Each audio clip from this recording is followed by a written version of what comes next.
boa tarde. Está começando mais um Visões Populares, trazendo para você, ouvinte, entrevistas exclusivas, produzidas pelo Brasil de Fato de Minas Gerais. Existe uma reparação para o rio, para a cidade, a água, ela vai se refazer, as pessoas que perderam uma casa constroem outra casa, mas eu não consigo ter Priscila de volta. Nenhum de nós conseguimos ter nosso familiar de volta. Nada do que nós fizemos vai trazê-los de volta. Então, essa dor que permanece em nós, ela se transformou numa força de luta. Eu sou a Flora Vilela e hoje o Visões Populares rememora o crime perpetrado pela mineradora Vale em Brumadinho. No próximo domingo, se completa 7 anos que, em 25 de janeiro de 2019, o rompimento da barragem de Córrego do Feijão matou 272 pessoas. O rompimento despejou 13 milhões de metros cúbicos de rejeito de mineração que destruíram a bacia do rio Paraupeba. A mineradora Vale, dona da mina, tornou-se assim responsável pelo maior crime ambiental e trabalhista da história do Brasil. Passados 7 anos, ninguém foi responsabilizado criminalmente pelos homicídios ou crimes socioambientais, enquanto que o lucro da mineradora Vale já somou mais de 350 bilhões de reais desde que a tragédia aconteceu. Por tudo isso, hoje a gente conversa com a Maria Regina da Silva, servente escolar de profissão, mãe da Priscila Ellen, uma das vítimas do rompimento da barragem, e hoje vice-presidenta da Associação dos Familiares de Vítimas e Atingidos pelo Rompimento da Barragem Mina Córrego do Feijão, em Brumadinho, a Avabrum. Então aguarda um momentinho que nós já voltamos com a entrevista completa. Brasil de Fato, uma visão popular de Minas Gerais, do Brasil e do mundo.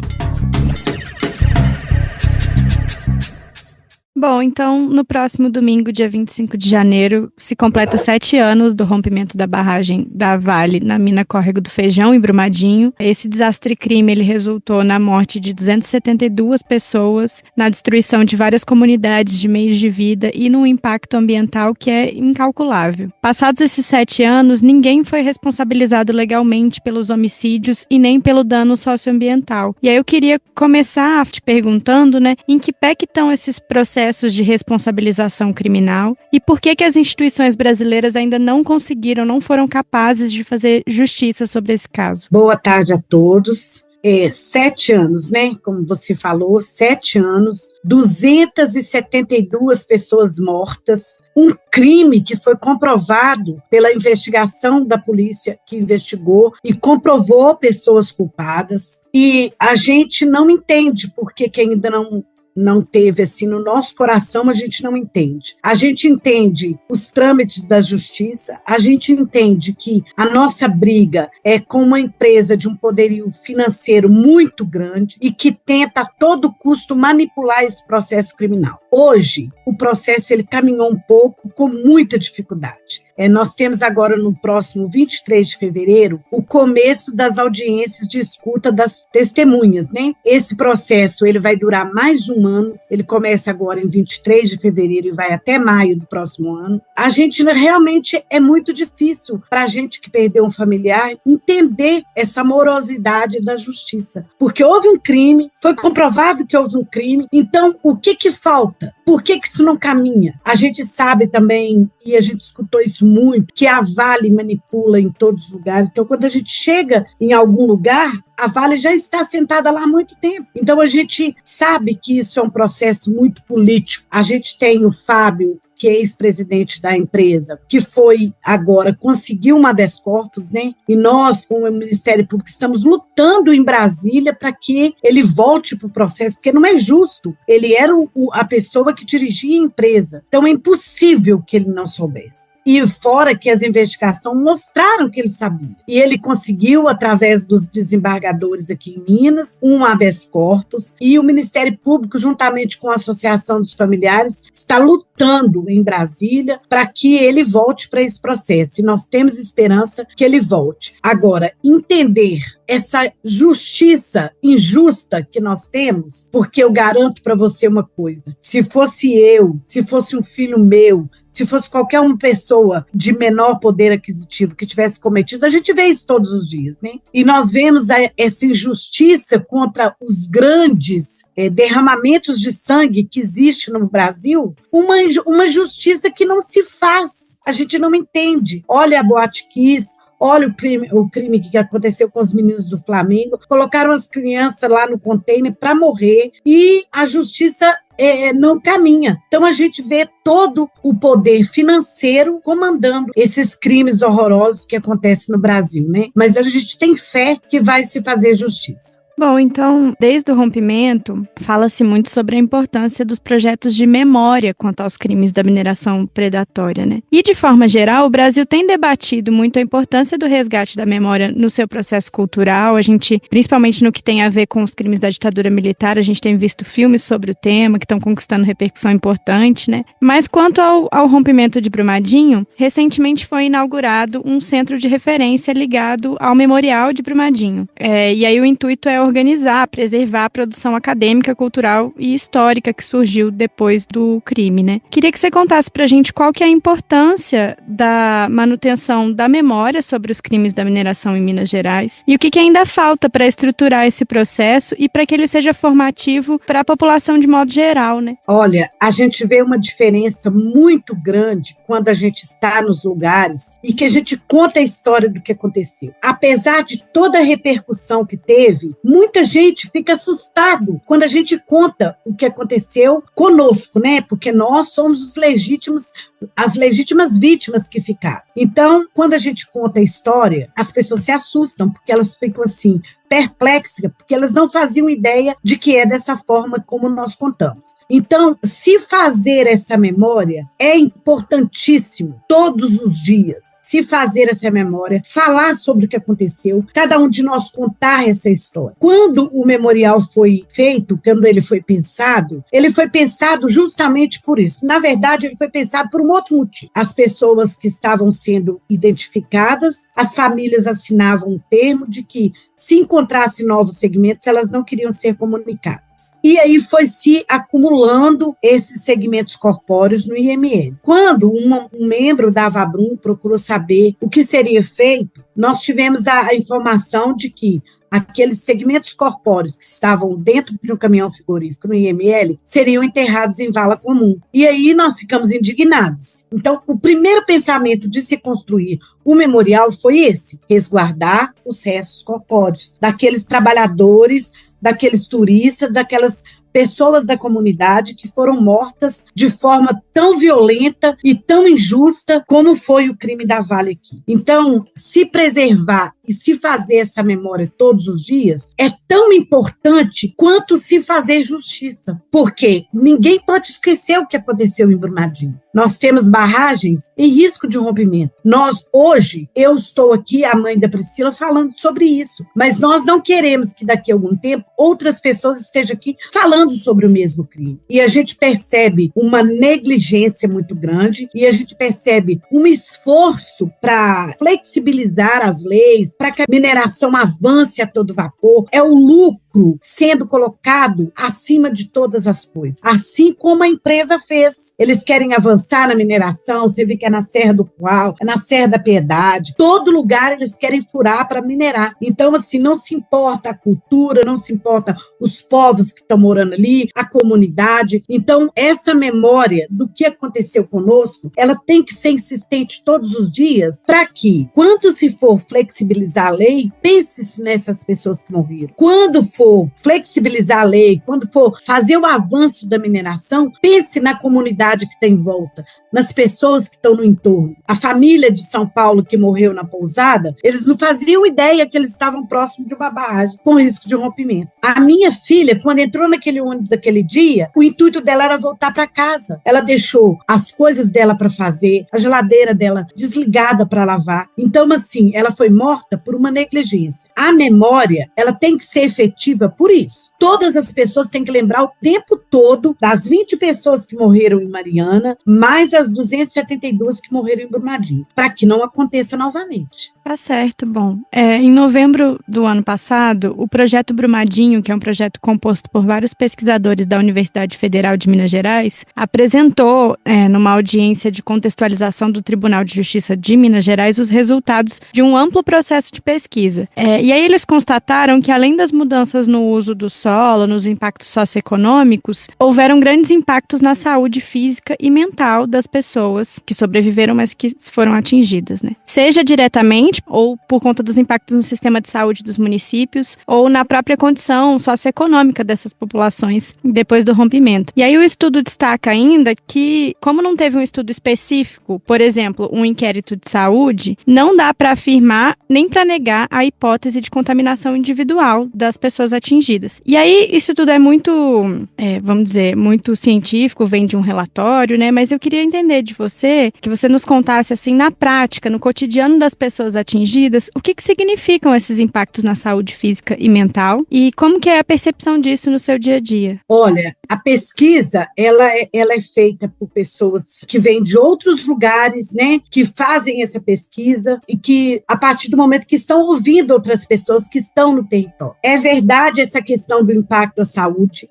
isso foi, assim, muito vivo na nossa vida, muito presente na nossa vida, na nossa família, na nossa casa. A gente teve muitos problemas psicológicos de nossa família que nunca precisou de ir a um médico, a um psicólogo, e de repente ter que ir para poder aguentar a situação. Aqui na minha casa, eu tenho os meus filhos, eles fazem até hoje o tratamento. A gente teve pessoas dentro de Brumadinho, irmãos, que suicidaram porque não aguentaram. A gente teve danos, o consumo de remédio dentro do município aumentou muito. Além da gente ter tido um impacto, a poeira naquele tempo era muito insistente, muito coisa. Não, eles dizem que não dá para falar porque não tem um comparativo dessa contaminação de antes do rompimento. Mas o depois foi seríssimo, né? A quantidade de metais pesados no sangue das pessoas. E isso levou a muitas outras doenças, né? A gente tem familiar que teve muito problema de dores e que levou a fazer uma cirurgia que talvez não precisasse ser feito se não fosse esse impacto que veio. E hoje essas pessoas têm muito mais problema na saúde por causa daquilo que aconteceu. A gente tem familiar de vítima que não consegue caminhar. Ontem a gente fez um abraço ao Córrego do Feijão, porque a gente entende que nós morreram, a empresa matou, mas a empresa era muito próxima dessa comunidade do Córrego do Feijão. E nós recebemos a vítima, a minha filha. Mas o Córrego do Feijão recebeu todos. Porque quando eles eram tirados da lama, eles atravessavam por cima da casa para ficar ali onde os bombeiros estavam, em frente à igreja do Córrego do Feijão. Então, ontem a gente fez um ato que foi um abraço lá dentro da mina, que foi muito simbólico, muito bonito. Então, a gente pôde ver nas pessoas que moram lá o quanto elas ainda estão adoecidas. Isso não passou, isso ainda não passou. E para você ter uma ideia, as pessoas, quando começam a falar sobre, elas tremem assim, ó. Você vê que elas estão tremendo. Então, as pessoas passam mal. Os familiares, tinha uma senhora conosco ontem que perdeu o filho dela e ela teve que ser amparada lá porque ela não aguentou de chegar naquele local, onde a lama está lá, onde a gente não sabe onde o nosso familiar foi encontrado. Então, isso tudo causou muito dano à saúde das pessoas. E isso não precisava de pesquisa para colocar isso. Isso é verídico. Isso é atual, isso é presente na vida de cada pessoa residente em Brumadinho, no Córrego do Feijão e no Tijuca e no entorno. Para você ter uma ideia, o impacto da água, por exemplo. Até hoje, Córrego do Feijão e Tijuca, a Vale entrega água de garrafinha. Olha para você ver se não traz um impacto à saúde das pessoas. Isso aí não precisava nem de pesquisa. A gente só precisou para comprovar mesmo, através de exames, a contaminação das pessoas. Para você ter uma ideia, as criações, os cachorros, teve muito caso de câncer em animal. Teve câncer em pessoas. Eu tenho uma amiga que morava no Córrego do Feijão, ela perdeu a tia dela, que trabalhava na empresa, perdeu mais outras pessoas que trabalhavam na empresa. Ela desenvolveu um câncer 1 ano depois. A mãe de uma vítima, a mãe do Heitor, de 3 anos, que perdeu o marido, perdeu a irmã e perdeu o Heitor, ela desenvolveu um câncer já por 2 vezes. Então, isso aí é a nossa realidade, né? Então, assim, a pesquisa foi muito importante, porque comprovou através de dados, né? Porque teve o exame ali para comprovar, mas essa contaminação, ela é muito presente e muito verdadeira no nosso cotidiano. Tá certo, bom, muito triste, né? E que isso não seja reconhecido ainda por cima, né? E aí, desde meados de 2025, mais ou menos, aí trazendo um pouco mais pro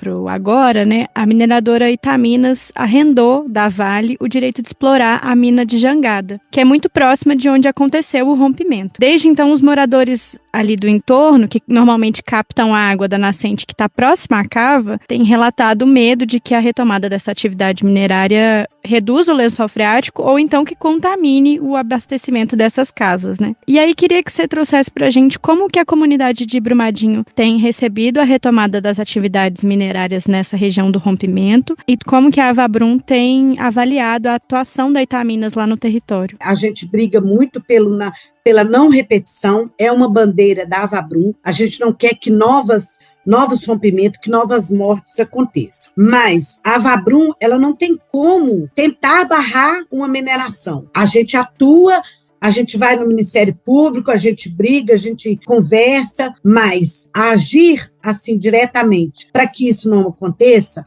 infelizmente, a gente não tem esse poder. Nós fomos chamados na Itaminas quando mudou a administração, né? A Itaminas agora tem novos donos. Fomos recebidos dentro da empresa, colocamos tudo que nos aconteceu, da mineração desenfreada, e eles foram, assim, muito abertos conosco, muito claros, conversaram muito claramente conosco.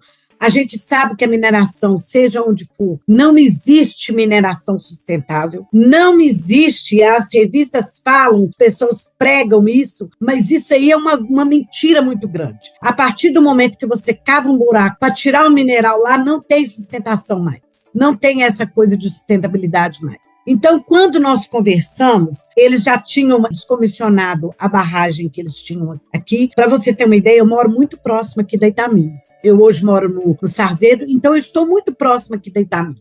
A minha filha até trabalha com eles nos projetos sociais. E Brumadinho, agora nós temos novas pessoas na administração da cidade, né? E essas pessoas foram, o prefeito, foram até, quando ficaram sabendo, foram até a Itaminas, conversaram também, assim como a Avabrum fez. Nós não queremos novas mortes. Nós queremos que os trabalhadores que vão trabalhar voltem para suas casas com vida. Eles demonstraram todo esse respeito pela vida e pelas pessoas e pelo cuidado, tanto com o meio ambiente no entorno, quanto com essa questão da mineração que está acontecendo em Jangada. Nós não somos técnicos, nós não entendemos técnica de mineração. Então, e também a gente sabe que um impacto ambiental terá, certamente, porque não existe mineração sem impacto. Em Brumadinho, eles estão fazendo uma contrapartida. A Itaminas, ela tem agido em vários projetos dentro de Brumadinho agora, nesse momento. Aqui em Sarzedo, a Itaminas já cuidava de muita coisa. Nós temos um parque aqui embaixo, muito bonito, que foi feito totalmente por ela, em parceria com a prefeitura, mas foi feito pela Itaminas. A Itaminas age aqui com os projetos sociais. Agora, quanto à mineração, a gente sabe que tem impacto. E a gente espera, como foi conversado e eles nos garantiram que terá respeito com questão à água e com questão à população do entorno. Isso foi garantido na conversa que a Avabrum teve com a diretoria da Itaminas. E eles nos garantiram que terão esse respeito, tanto com o meio ambiente, quanto com a água, quanto com a população. E a gente espera que seja, porque se não for também, nós estamos aqui, vamos fiscalizar e, se necessário, também vamos denunciar. Bom, tá certo. E aí, entrando um pouco nesse gancho, tanto da não sustentabilidade da mineração, quanto da não repetição dos crimes,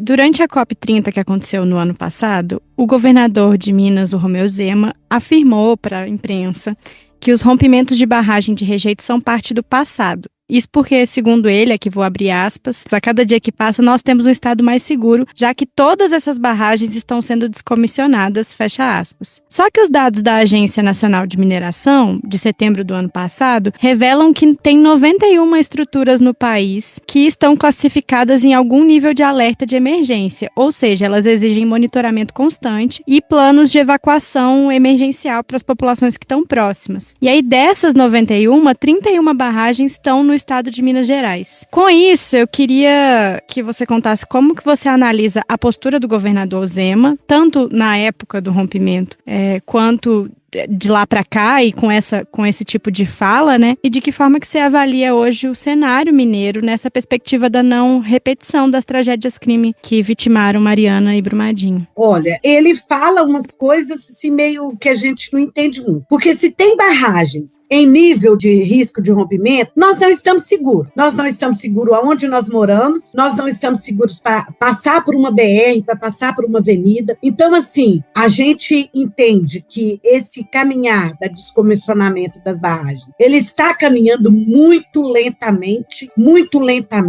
mas está. Essa lentidão é graças à frouxidão e flexibilização das leis. É graças a eles lá em cima que aceitam que os prazos, que esticam os prazos e que fazem de tudo para poder ajudar as mineradoras. Então, nós temos barragem em risco de rompimento, sim. Portanto, se tem uma barragem em risco de rompimento, nós não estamos seguros. Como que eu posso dizer que eu estou segura se eu vou passar aqui num local e, de repente, a barragem pode romper e vir aqui? Quando eu mudei aqui para Sarzedo, Itaminas já estava terminando o descomissionamento da barragem dela. Mas eu não entendia e eu ficava muito nervosa, porque da janela do meu quarto eu consigo ver o terminal de carga. Então, é muito minério que sai. É muito minério. Eu fiz curso de PAI-BM, eu sou gerente de PAI-BM, eu fiz curso numa empresa muito conceituada de emergência de barragem. Então, quando eu saí aqui na minha casa um dia, eu me deparei com um monte de placa de rota de fuga. E eu falei, meu Deus, o que é a mineração lá em cima? Eu pensei, é da mineração, né? É rota de fuga da mineração. E aí estava apontando tudo, eu não entendia. E aí, para você ter uma ideia, eu tenho mais próximo de mim uma barragem de água, que é a barragem da Petrobras, e que ela também pode romper, e que ela também pode causar dano aqui onde eu moro, na minha rua. Então, tem sim barragens em risco de rompimento. Eu acredito que ele tenta amenizar um pouquinho na fala dele, né? Diminuir a preocupação das pessoas, mas se nós tivermos uma chuva como a que aconteceu lá no Rio Grande do Sul, certamente nós teremos rompimento de barragem. E isso graças à flexibilização, à aceitação dos prazos, que não depende de nós. Nós lutamos muito, a Vabrum luta muito, e a gente escuta em muitos lugares, nós já escutamos da Defesa Civil, nós já escutamos em muitos lugares que, se não teve um outro rompimento de barragem, foi graças a esse trabalho que a gente faz. E a gente não vai parar de fazer. Então, não importa. Nós entendemos que nós estamos em risco. Nós entendemos que nós temos a possibilidade de novo rompimento de barragem. Nós vemos a agência de fiscalização aí sucateada, eles não têm pessoas para fiscalizar, então isso aí nós estamos vendo todo dia. Então, a fala dele é muito desconexa com a realidade do que acontece. Tá certo, bom, e aí para fechar, né, a gente tá chegando ao fim já da nossa entrevista, eu queria entender, passados esses 7 anos de atuação direta no território pelos crimes da mineração predatória, então que a Vabrum, como você mesma trouxe, né, foi de fundamental importância, não só para a conscientização, mas para a pressão do poder público de fazer alguma coisa efetivamente sobre o assunto, né? Eu queria que você explicasse para a gente como que a Vabrum se organiza hoje, em que frentes que vocês atuam e quais que são as perspectivas para a atuação da associação daqui em diante. A Vabrum, ela foi criada ainda em 2019, quando uma mãe de vítima, mãe do seu único filho, Andressa, ela foi fazer uma denúncia na ONU. Porque quando aconteceu o rompimento, todos nós imaginávamos que tinha sido um rompimento, que a barragem abriu e rompeu. Ninguém imaginava que tinha pessoas dentro da empresa que sabia daquela possibilidade. Então, quando a Andressa foi para fora do Brasil para denunciar um crime que aconteceu aqui, ela foi barrada lá, porque não podia falar sobre, porque não tinha uma instituição formada. Então, ela veio, formou-se a associação ainda em agosto de 2019. Né? E a Vabrum, as bandeiras dela é a memória, a justiça, a não repetição do crime, o direito dos familiares. A gente atua nessas frentes, né? Então, nós não queremos que tenha novos rompimentos, queremos garantir, brigamos pelo direito dos familiares que ficaram, e a justiça, nós não abrimos mão dela, nós estamos atuando de frente a todo momento, e também tem a memória, que é isso que nós estamos fazendo, falando desse crime que aconteceu há 7 anos atrás. A Avabrum, ela age nessas frentes para que essas coisas sejam mais efetivas, né? Para que a justiça caminhe. E nós vamos continuar fazendo isso. Agora, em fevereiro, a gente começa, como eu falei com você no início, as audiências do processo criminal, onde vão ser ouvidas as testemunhas. A gente atua para que o Fábio volte para o processo criminal. A gente atua para que não tenha novos habeas corpus. A gente atua para que essa justiça seja feita, para que o familiar de vítima possa ser respeitado dentro desse processo criminal. Para você ter uma ideia, nós tivemos que lutar para entrarmos nos lugares.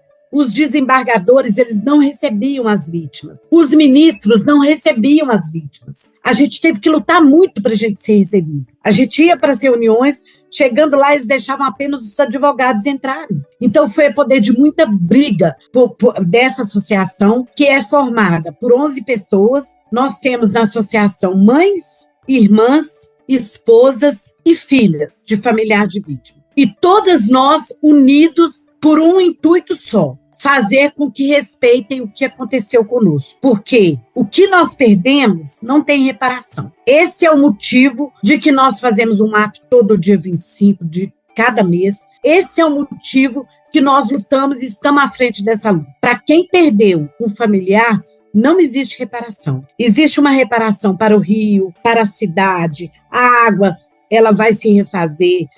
As pessoas que perderam uma casa constroem outra casa, mas eu não consigo ter Priscila de volta. Nenhum de nós conseguimos ter nosso familiar de volta. Nada do que nós fizermos vai trazê-los de volta. Então, essa dor que permanece em nós, ela se transformou numa força de luta. E nós, que somos 11, que lutamos por todas essas bandeiras que eu acabei de te falar. E uma delas é não querer que novas pessoas estejam no nosso lugar. Porque esse lugar aqui que eu estou hoje, eu nunca quis e nunca imaginei estar nele. E nenhum de nós quis estar nesse lugar.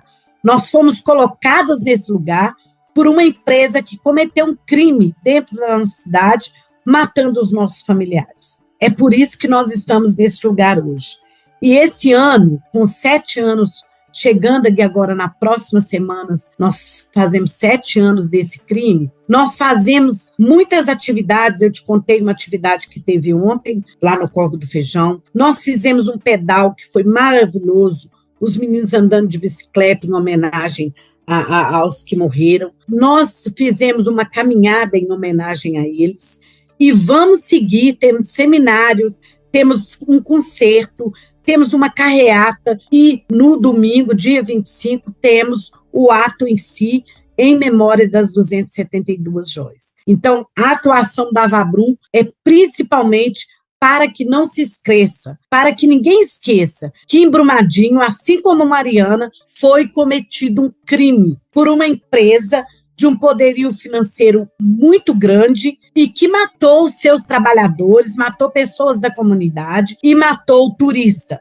Ela enterrou as pessoas vivas. Isso é o pior de tudo. Então, às vezes, as pessoas dizem para a gente assim: nossa, mas já tem 7 anos, já tem tanto tempo, vocês não vão parar com isso. Não, nós não vamos parar. Nós não vamos parar. Enquanto a justiça não for feita, a Avabrum não vai parar. A Avabrum vai perseguir essa justiça enquanto cada um de nós respirar em cima dessa terra. Para que a justiça, para aquelas pessoas que foram enganadas, porque aqueles trabalhadores, eles entravam todos os dias na mina com o atestado de morte deles na gaveta. Por quê? O comando lá de cima sabia da possibilidade da barragem, mas os de baixo não sabiam. Então, toda vez que aquele ônibus entrava e aqueles trabalhadores desciam, eles estavam jurados de morte pela empresa. Então, não é justo que não tenha justiça. Não é justo que não se faça justiça por aqueles. As pessoas dizem: mas é a justiça de Deus. A justiça de Deus é de outro lado.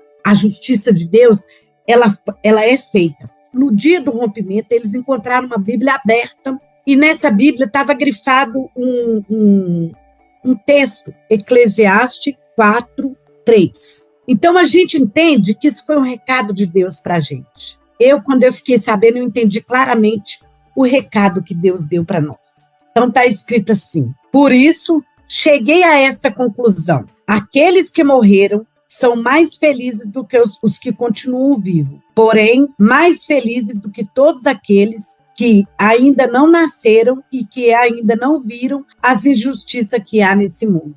Então, esse parágrafo estava grifado. Então, quando dizem para mim, a justiça se fará, ela será feita. Quando a Vale enterrou as pessoas vivas. E aquele momento, Deus veio e acolheu, Deus veio e resgatou, Deus esteve presente o tempo todo. Nós estamos fazendo uma romaria. A romaria é a 7ª romaria. Romaria da Ecologia Integral, em honra às pessoas que morreram. E nessa romaria, o texto dela esse ano é: Deus estava aqui e eu não sabia. Porque nós nos revoltamos contra Deus, nós tivemos todos os nossos questionamentos, mas hoje nós entendemos que a justiça de Deus ela é feita a todo tempo. Quando Deus nos dá força para essa caminhada e quando Ele acolheu todas aquelas pessoas que foram enterradas vivas por aquela empresa. Tá certo, bom, queria te agradecer imensamente por ter topado essa entrevista com a gente. Se você achar que faltou comentar alguma coisa, faltou a gente abordar algum aspecto, quiser acrescentar. Bom, eu quero convidar vocês, se puderem estar presentes conosco nesses dias. Nós teremos um seminário no dia 22, teremos um concerto no dia 23 e a carreata no dia 24, seguido do ato no dia 25. Nós temos o memorial, né?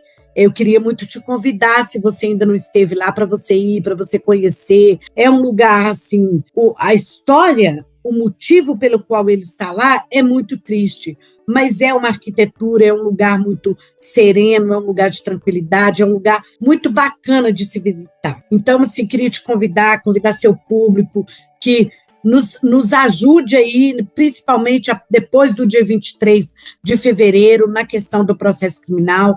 A gente precisa de todo o apoio possível para que esse processo caminhe forte e que ele se conclua na condenação, na responsabilização daqueles que foram apontados como culpados. Muito obrigada, a gente agradece muito todo o espaço de fala, é muito importante. Esse espaço de fala é o nosso espaço de memória e de se fazer a memória, então eu te agradeço muito por essa oportunidade, estamos à disposição.